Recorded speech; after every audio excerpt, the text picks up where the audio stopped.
Hi, everyone, and welcome to A Biblical Perspective, a ministry of Rock Harbor Church. I'm Pastor Brandon Holthaus. I'm the senior pastor of Rock Harbor, and it's our desire to bring the events that are happening in the world from a biblical perspective and also a prophetic perspective. So thanks for joining us today. Today we have a lot of things to discuss, many items on the plate. The first thing we want to note is the growing decline of America. And the reason we look at the growing decline of America is because we understand from a prophetic standpoint that the world is heading to a one-world government.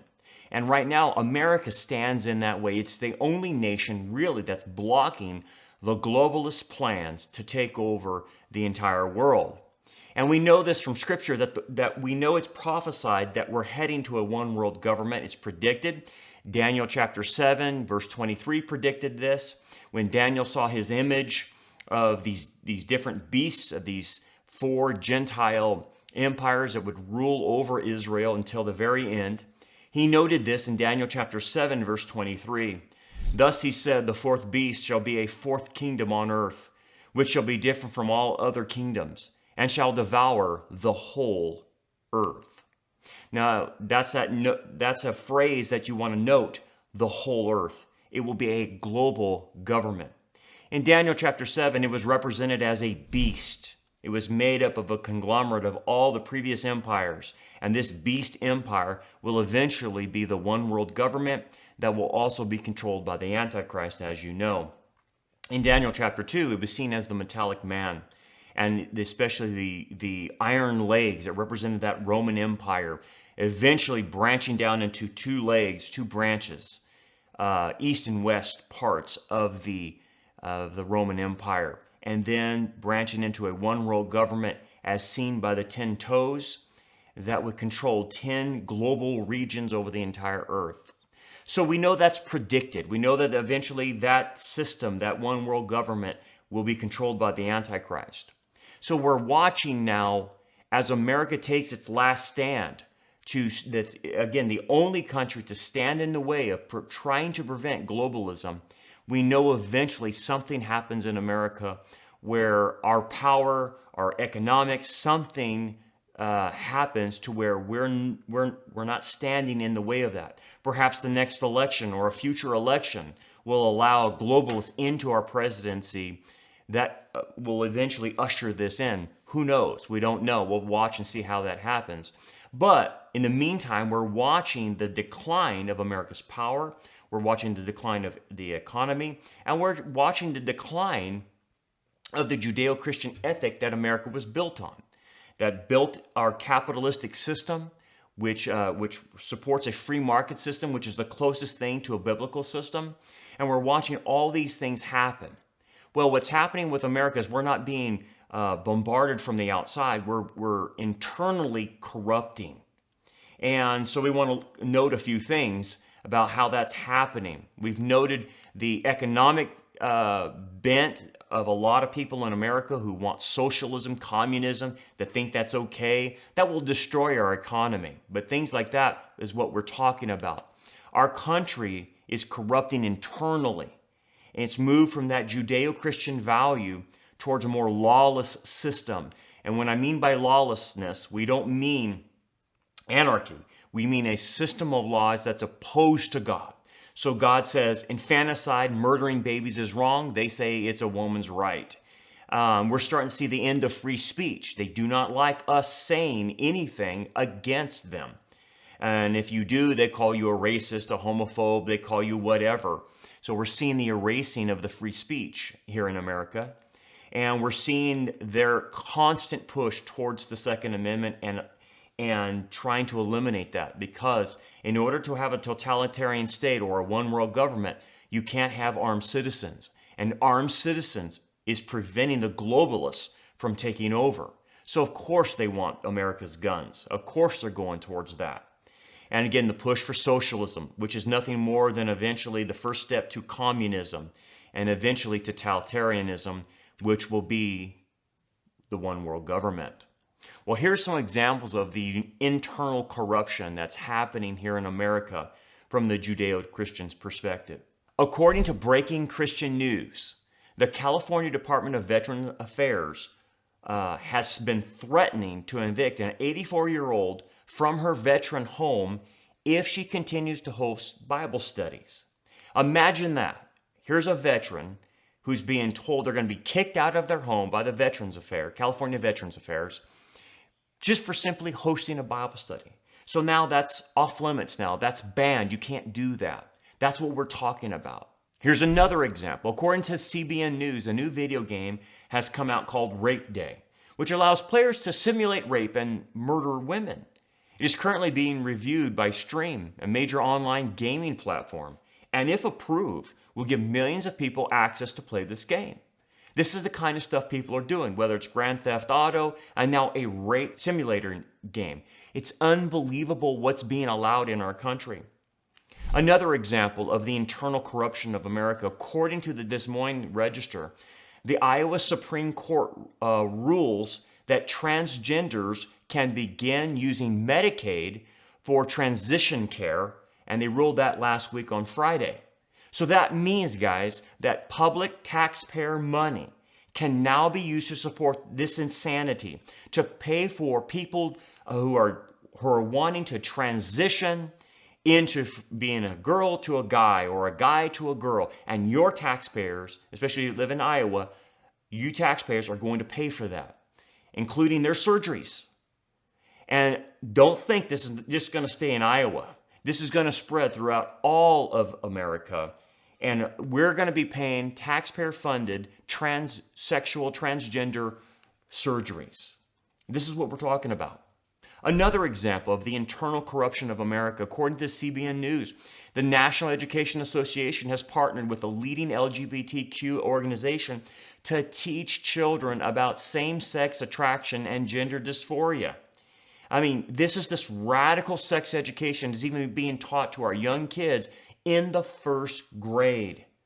Parents, you need to be aware, if you're putting your kids in public schools, this is what they're getting in first grade.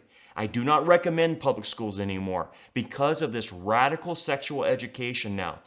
Trying to tell people that transgenderism, homosexual behavior, lesbian behavior, that they're teaching them that that's normal, and even pushing some of those kids into that area.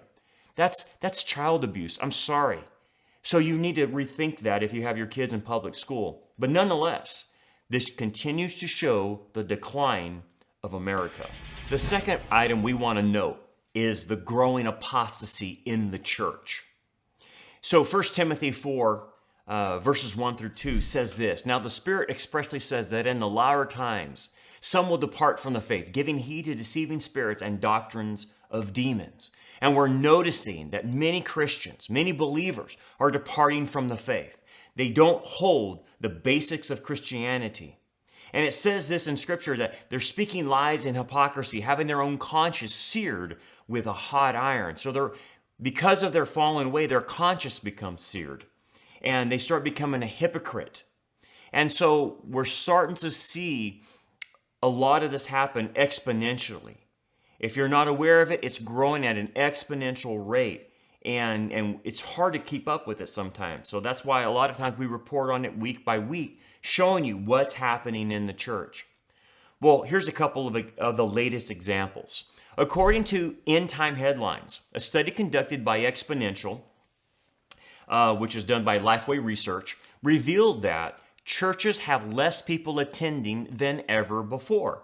That shouldn't come as a shock to any of us. We have seen that in our own churches, that people are coming less than they were before. The whole culture's doing this.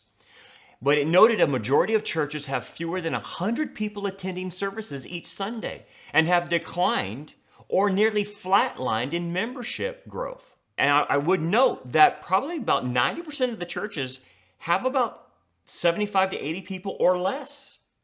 The megachurch phenomenon has basically destroyed even some of the middle churches and smaller churches because they've sucked up all the people into them. But nonetheless, we're seeing on average churches are either plateaued or declined. Or another thing we have noted, that people are still committed to their church, but they come less frequently. They might come once a month. Well, think about that, what that's doing for the churches. It's declining the attendance. And unfortunately, this is a trend that's very disturbing. If people just don't go to church because they would just rather do other things, it's affecting how they understand the Bible. It's affecting what they're being taught. When are they getting educated? Are they really doing their own personal Bible study? Where's the help they're getting if they don't have a pastor in their life or a teacher or whatnot? Again, this goes to show you that the growing apostasy, the great falling away, is not only a theological falling away, it's a methodological or practice of Christianity of falling away. So not attending church is a form of falling away. Again, it was warned in the book of Hebrews. Do not forsake the gathering of yourselves, as some are in the habit of doing so. And that's what we're seeing. This great falling away includes attendance. Well, here's another example of the great apostasy, the great falling away. According to the Christian Post, a United Methodist Church openly gay pastor has decided to allow same-sex marriages in the church. And as a United Methodist pastor, and by the way, the United Methodist denomination is generally speaking a liberal denomination. They have increased in apostasy.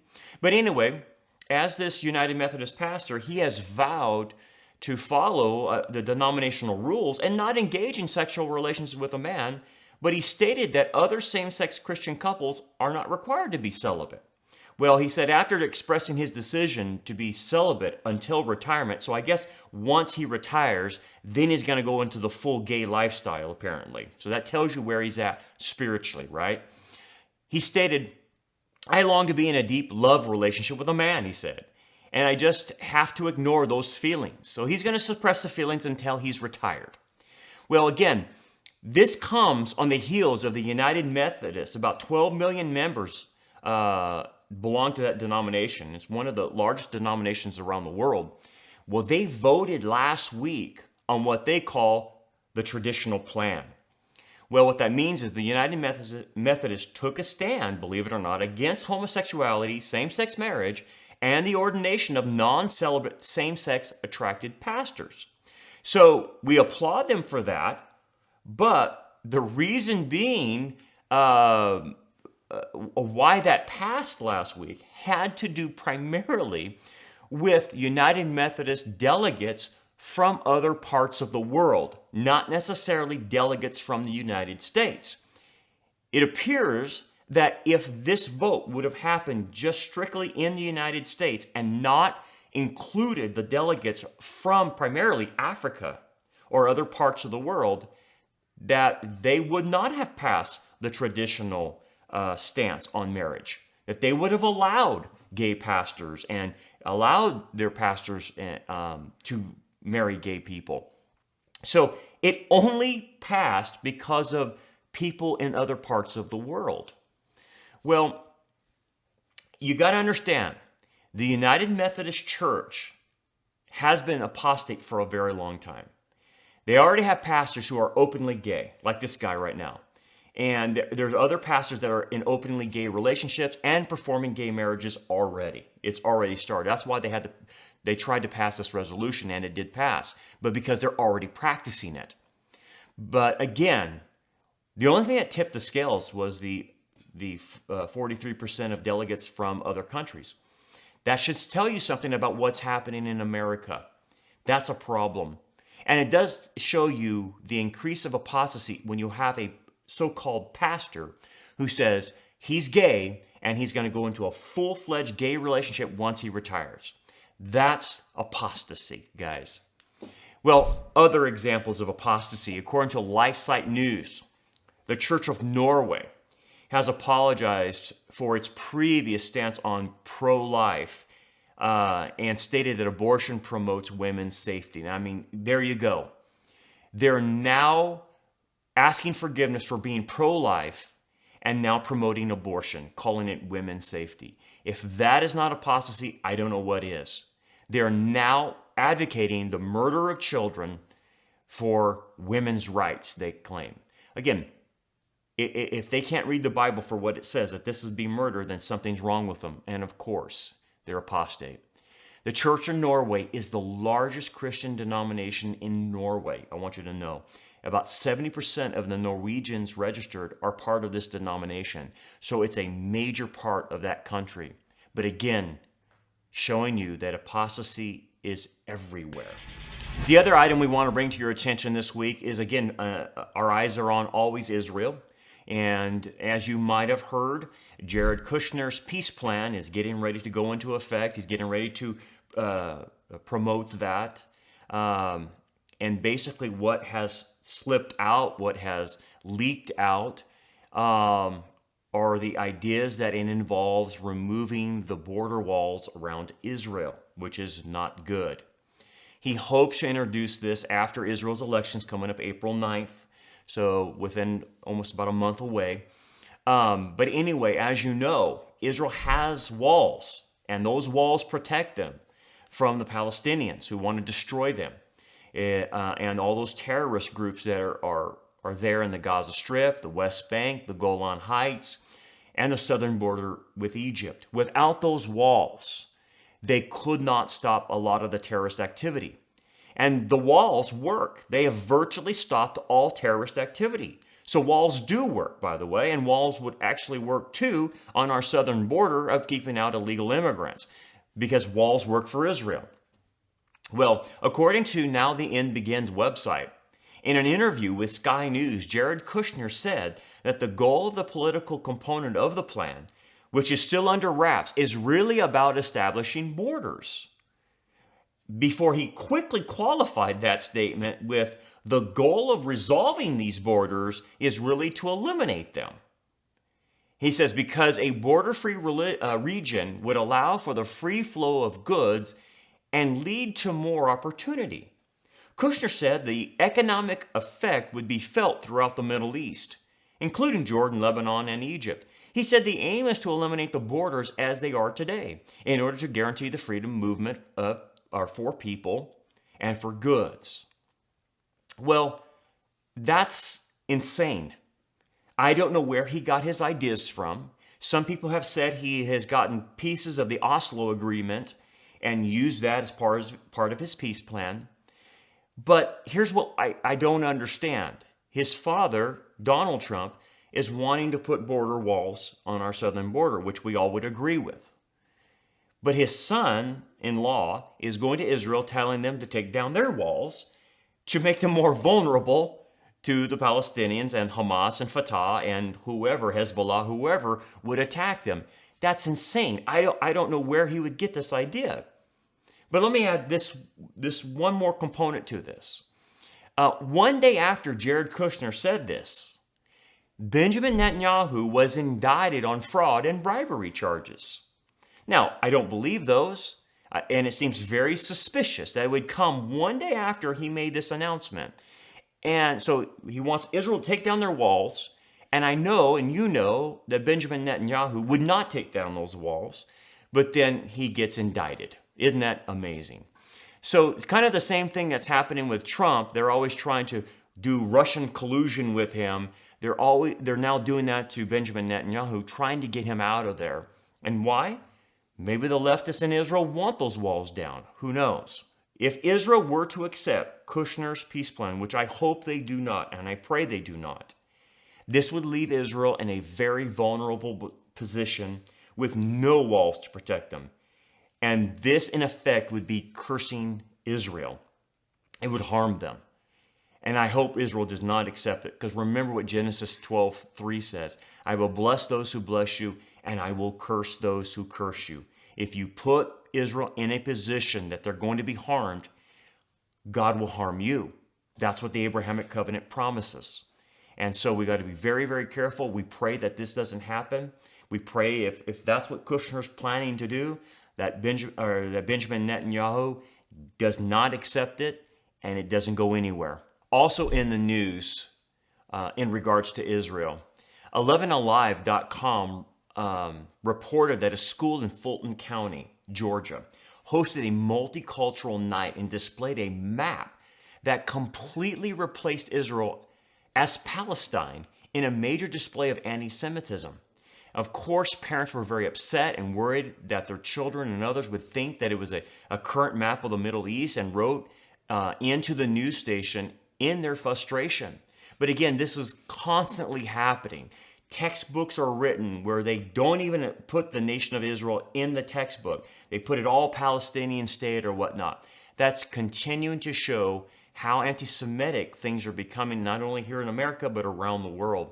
In other news concerning Israel, and this is according to Breaking Israel News, Rabbi Ariel has reported there are 2 calves that are currently in an undisclosed location awaiting verification to see if they qualify as a red heifer. He stated that we will know in 2 years from now, he said. If the red heifer is confirmed in 2 years, the Temple Institute will have everything they need to rebuild the 3rd temple. And we've talked about this before, that Israel is wanting to rebuild their 3rd temple. And again, we don't sanction that as Bible believers because according to Isaiah 66, it is not sanctioned by God. That 3rd temple will be the tribulation temple. It's a temple that Antichrist will desecrate. And so please do not ever give money to the Temple Institute for that because it's not sanctioned by God. The only temple that's going to be built later in the future that's sanctioned by God is the temple Messiah will build when Jesus returns and rebuilds the millennial temple or the messianic temple for the 1,000-year rule and reign. But this 3rd temple, it's not sanctioned by God. So we do know in prophecy that there will be a temple rebuilt. And we are close to those days. There's no doubt about it. The Temple Institute has everything ready to go. They claim that they could build the temple within 30 days if they had access to the Temple Mount. And so they're looking for this red heifer because the ashes of the red heifer has to be used to cleanse the area for them to build their temple. So they're on the hunt for it. They're looking for this red heifer. And someday they will get it. There's no doubt about it. Because we're getting close to that time where things are heating up about the rebuilding of the 3rd temple. And again, we'll watch closely what's happening there. In another item, we want to look at tech surveillance. Tech surveillance, we know, is again a precursor for the system that the Antichrist will use in order to control the buying and selling of every individual on the planet. Every individual would be traced and marked with the mark of the beast. And we're not in that time yet, but what we're seeing is that the technology has been developed in order to track every human being on the planet if they so wanted to. Well, The Guardian noted that in China, and this is where it's really exploding there, that China banned 23 million people from buying plane and train tickets using their new social credit system. The Chinese government has begun punishing citizens who commit what they call social crimes and prevent them from accessing various transportation methods. What's happened is they have cameras everywhere in China, and they watch everyone by facial recognition. They watch what they put on their social media, what their internet searches are. China's collaborating with Google, and they've done some wicked deal with Google. And the idea is, if you put things on your social media that's going against the Chinese government, they're not going to let you travel anymore. And they have facial recognitions that can tell the Chinese government where you're at, where you're going. All of this stuff, this surveillance technology, is going to eventually be used one day by the Antichrist. He will be able to track every human being by these tech surveillance systems, and they're very sophisticated. And so we're living in a time now where we see the system that the Antichrist will eventually use. Don't think right now that's the mark of the beast. It's not. The mark of the beast comes in the tribulation. We're not in the tribulation, but we're definitely seeing the table being set for this. Now the end begins, noted also as far as this tech surveillance stuff, that the United States government will be installing full facial recognition scanning machines in America's top 20 airports. So it's beginning to start here. What the Chinese are doing, they're already doing it in our airports, and they want to continue to do this. And so again, If you've been to LAX and if you've traveled internationally or some of the other bigger airports like JFK or Dallas Fort Worth, they're using facial recognitions now. They're not even using your passport. They're using facial recognitions. This is highly sophisticated stuff. And again, will be used against believers during the tribulation, particularly the Jewish believers and the Gentile believers during the tribulation. And again, remember, just because the system and the tech is in place in order to track the buying and selling of people doesn't mean the mark of the beast is out there. Again, the mark of the beast only comes into effect when the Antichrist installs it and uses it in worship to him. So today, you don't need to panic. You don't need to worry. It's not in place. The other item we want to talk about is the one world currency. As we know, that as things are progressing towards a one world currency, CNBC published an article foretelling a world without cash, they said. In it, it shows the statistics of people who talk about whether they carry cash or not. And to no surprise, more and more people don't use cash when making purchases. And I can tell you this on my own personal level, I hardly use cash anymore. I use cards a lot. But eventually we're going to move to a cashless system. And when you go to a cashless system, that's easier to control by a one world government. And so we're moving in that digital system, that digital currency, and we're quickly going there as more and more people use credit cards or other devices, even their phones sometimes, to make purchases. They're not carrying cash anymore, which continues to show that the Bible was accurate. When the Antichrist controls the buying and selling, it's a cashless system. It's a digital system. They're not going to have money in their pockets per se. And you think about how much control someone could have. They could wipe out your bank account in one push of the button if it's all digital. That's very, very scary, but we're heading in that direction. Some other things we wanted to note too. We talk about the invasion of Gog of Magog in Ezekiel 38 and 39 and how all of that's ramping up. Well, according to the Jerusalem Post, Syria vowed to attack Israel unless it withdraws from the Golan Heights. And we know that things are escalating there, but Israel responded that it will never give up the Golan Heights and that they will continue to work with the U.S. and allies to promote Israel's interest on the northern border. This all comes on the heels after Assad met with Khomeini and President Rouhani on a trip just last week. And this was extremely rare, but it was Iran wanting to show a show of loyalty from Assad, basically to kind of pay homage to Iran, because as you know, Iran has been given billions of dollars in aid to Syria. And this is going back since the conflict began.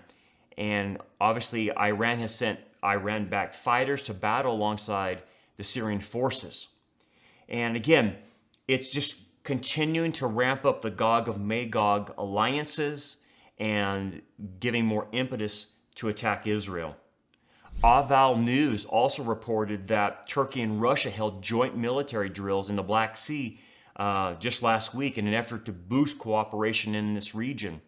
And again, it's pointing out the players are in place. Russia, Turkey, Iran, all these places, all these accesses of evil are in line with each other, and eventually we know that they're going to attack Israel. The other item we want to talk about is the rise of Islam. And why is that important to biblical prophecy? Is because the Red-Green Alliance, the globalists, the Marxists, the communists are using the green, Islam, as a battering ram to destroy the West. And they're doing a very good job using Islam to do that. They've destroyed virtually all of Europe. They're trying to destroy America. And so Islam and the rise of it is being used to destroy that last vestige of Judeo-Christianity in the world. Well, anyway, the Times of Israel reported that Germany now refuses to acknowledge Hezbollah as a terrorist group. And can you believe that?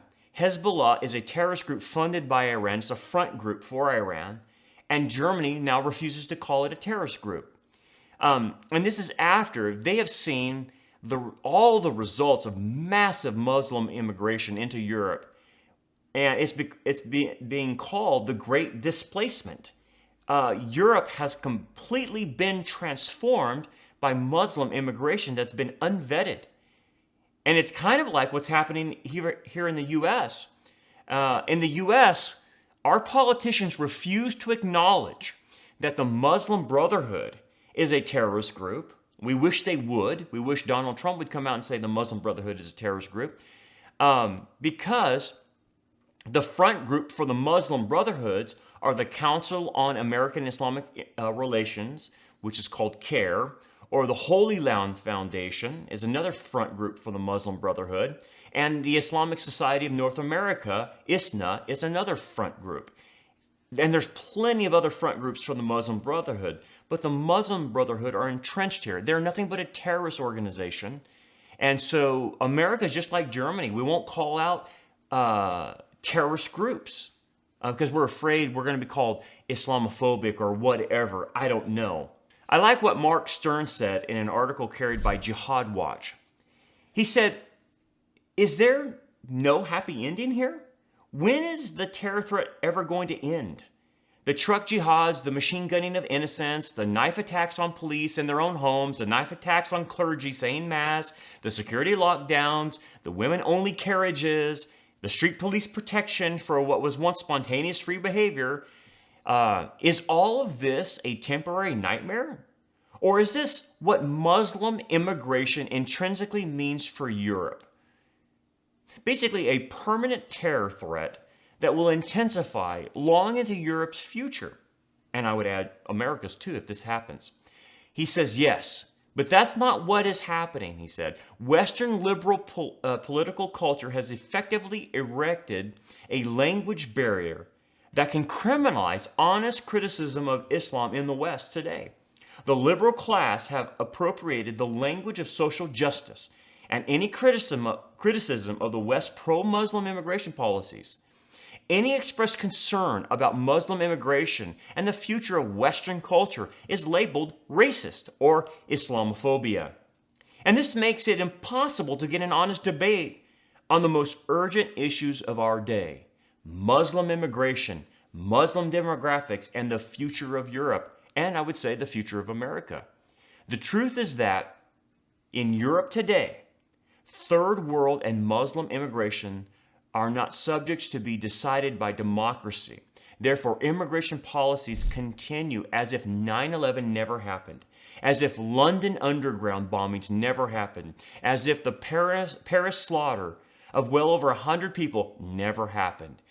The Nice truck attacks that killed 87 people, the Madrid train bombings that killed almost 200 people and injured 2,000, relentless Muslim immigration continues as if they had never happened.